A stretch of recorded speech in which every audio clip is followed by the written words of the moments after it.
Iya guys, hari ini kita akan masuk dalam materi hygiene sanitasi makanan dan minuman. Cek this out.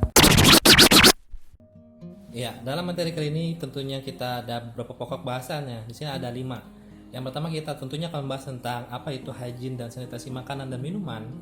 Lalu yang kedua nih ada tentang prinsip hygiene sanitasi makanan dan minuman. Yang poin ketiga, bahan berbahaya pada makanan yaitu berupa fisik, kimia, dan biologi. Dan yang keempat itu adalah penyakit yang ditulurkan melalui makanan. Dan yang terakhir kita akan bahas tentang keracunan makanan. Oke, stay tune di sini kita akan bahas lebih lanjut. Nah, apa sih itu hygiene dan apa sih itu sanitasi? Oke, kita bahas ya. Nah, di dalam Permenkes RI nomor 1204 tahun 2004 menyatakan bahwa hygiene sanitasi, yaitu hygiene adalah upaya kesehatan dengan cara memelihara dan melindungi kebersihan individu. Misalnya nih ya, dengan cara mencuci tangan, mencuci piring, membuang bagian makanan yang rusak. Nah, sanitasi sendiri itu adalah artinya upaya kesehatan dengan cara memelihara dan melindungi kebersihan lingkungan. Misalnya menyediakan air bersih, menyediakan tempat sampah dan lainnya. Lalu di sini ada makanan atau pangan dalam BPOM atau BPOM RI nomor 37 tahun 2013.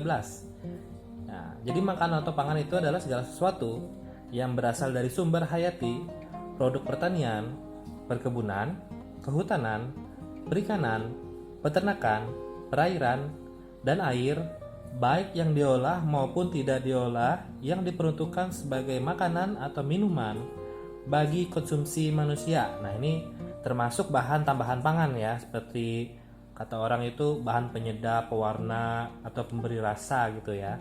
Lalu ada bahan paku pangan dan bahan lain yang digunakan dalam proses penyiapan, pengolahan, dan atau pembuatan makanan atau minuman. Berikutnya ada bahan makanan ya. Dalam Permenkes RI nomor 1096 tahun 2011 itu memiliki arti bahan pangan ya, atau bahan makanan adalah semua bahan baik terolah maupun tidak yang digunakan dalam pengolahan makanan, termasuk bahan tambahan makanan. Jadi apapun yang bisa kita makan ya, manusia ya, yang eatable ya kata orangnya, atau yang bisa kita konsumsi, itu dinyatakan sebagai bahan makanan. Nah, di dalam BPOM tadi, bahan tambahan pangan itu memiliki arti sendiri nih, yaitu adalah suatu bahan yang ditambahkan ke dalam pangan atau mempengaruhi sifat atau bentuk pangan. Ya, biasa kita kenal itu namanya micin ya, atau ada pewarna makanan, atau ada perasa makanan, atau mungkin gula buatan dan lain-lain. Itu bahan tambahan ya yang ditambahkan supaya merubah rasa atau bentuknya supaya lebih menarik atau lebih diminati oleh konsumen. Ya, kalau tadi ada dari BPOM, ini ada lagi dari Permenkes RI nomor 722 tahun 1988 tentang bahan tambahan pangan tadi ya. Di sini ada memiliki arti bahwa bahan yang biasanya tidak digunakan sebagai makanan, berarti tidak dimakan ya, maksudnya bukan makanan pokok. Dan biasanya bukan merupakan ingredient khas makanan, mempunyai atau tidak mempunyai nilai gizi. Jadi dia tidak harus memiliki nilai gizi ya. Mungkin dia hanya menambahkan rasa atau warna saja. Nah, yang dengan sengaja ditambahkan ke dalam makanan untuk maksud teknologi diharapkan menghasilkan secara langsung atau tidak langsung suatu komponen yang mempunyai sifat khas makanan. Jadi dia mengubah sifatnya. Misalnya nih, kita membuat roti kan biasanya kan warnanya ya kuning atau putih atau agak pudar ya. Mungkin supaya lebih menarik kita tambahkan pewarna makanan, yaitu berupa warna hijau, merah, kuning, dan lain-lain ya, supaya lebih menarik. Fungsinya apa? Fungsinya hanya sebagai visual saja supaya lebih menarik dilihat ya. Kalau secara gizi tidak, itu tidak akan mempengaruhi gizi sama sekali, atau mungkin malah kalau mereka menggunakan pewarna yang berbahaya itu akan membahayakan atau meracuni tubuh kita. Jadi harus hati-hati dalam memilih pewarna makanan ya. Lalu ada yang kita kenal dengan nama pengelolaan makanan ya. Itu adalah sebuah rangkaian kegiatan yang meliputi penerimaan bahan mentah atau makanan terolah, pembuatan, pengubahan bentuk, pengemasan, pewadahan, pengangkutan, dan penyajiannya. Berarti segala bentuk tindakan kita dalam memperlakukan makanan itu termasuk dalam pengelolaan makanan. Entah itu mau kita bungkus, mau kita potong, mau kita bawa, mau kita transportkan kemana, atau mau kita konsumsi ya. Itu pengelolaan makanan. Nah, kalau kita membahas tentang makanan, kita tidak akan lepas dari yang namanya penjamah makanan. Apa sih penjamah makanan itu?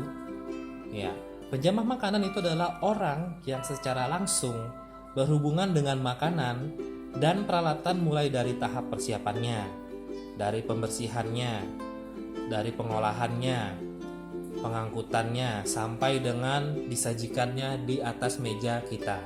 Ya, itulah. Jadi penjamah makanan itu orang yang menyentuh atau langsung mengelola makanan itu tadi. Ya, lalu di sini ada prinsip-prinsip hygiene sanitasi makanan, yaitu ada suatu pengendalian terhadap 4 faktor penyataan makanan, yaitu faktornya itu ada faktor tempat atau bangunan, faktor peralatan, faktor orang, dan faktor pengolahan makanan. Ya, di sini saya akan berikan sebuah tugas bagi Anda untuk mencari tahu tentang prinsip-prinsip hygiene sanitasi makanan. Ya, prinsipnya itu apa saja? Ada 6 prinsip dalam hygiene sanitasi makanan. Yang pertama, prinsip pemilihan bahan makanan. Catat ya. Yang kedua, prinsip penyimpanan bahan makanan. Ya, kalau tadi memilih, yang kedua ini menyimpan. Ya. Yang ketiga, prinsip pengolahan makanan. Ya. Yang keempat, prinsip makanan penyimpanan makanan masak. Ya. Jadi bagaimana cara menyimpan makanan yang sudah masak. Prinsip yang kelima, pengangkutan makanan. Bagaimana cara kita mengangkutnya. Lalu prinsip yang keenam, penyajian makanan. Bagaimana cara menyajikan yang tepat. Jadi kamu harus ceritakan tentang 6 prinsip tadi, prinsip hygiene sanitasi makanan tadi, dalam sebuah lembar Microsoft Word. Jadi maksimal 2 halaman ceritakan tentang 6 prinsip tadi. Lalu kumpulkan ke saya ya.